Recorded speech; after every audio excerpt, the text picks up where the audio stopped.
देश के संविधान में डिप्टी सीएम यानी उप मुख्यमंत्री पद का जिक्र तक नहीं है, फिर भी क्यों बनाया जाता है उप मुख्यमंत्री, चलिए समझते हैं। बिहार में 2 दिन पहले ही महागठबंधन की सरकार गिरी और एनडीए गठबंधन वाली नई सरकार बनी। भारतीय जनता पार्टी के 2 नेता सम्राट चौधरी और विजय सिन्हा ने उप मुख्यमंत्री पद की शपथ ली। इस तरह अब भारत के 14 राज्यों में कुल 26 उप मुख्यमंत्री हैं। सबसे ज्यादा संख्या आंध्र प्रदेश में है। यहां 5 नेताओं को उप मुख्यमंत्री का पद दिया गया है। किसी राज्य में 2-2 उप मुख्यमंत्री है तो कहीं एक डिप्टी सीएम।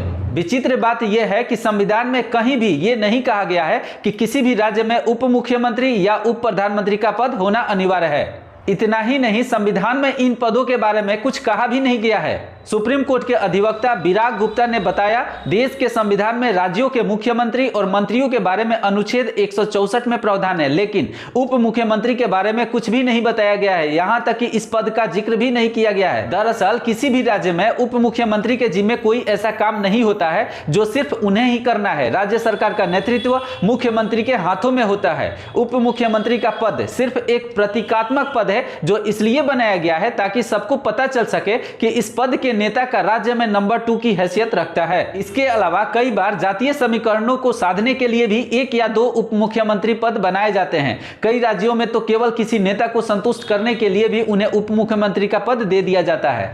आसान भाषा में समझे तो किसी भी राज्य के उप मुख्यमंत्री का पद उस पार्टी के लिए तो अहमियत रख सकता है, लेकिन इस पद का किसी राज्य में होने या नहीं होने से ज्यादा फर्क नहीं पड़ता है। वैसे तो राज्य सरकार में उप मुख्यमंत्री का पावर कैबिनेट मंत्री जितना ही होता है, लेकिन किसी भी राज्य का डिप्टी सीएम होने का मतलब है कि वह व्यक्ति मुख्यमंत्री के बाद दूसरे स्थान पर है।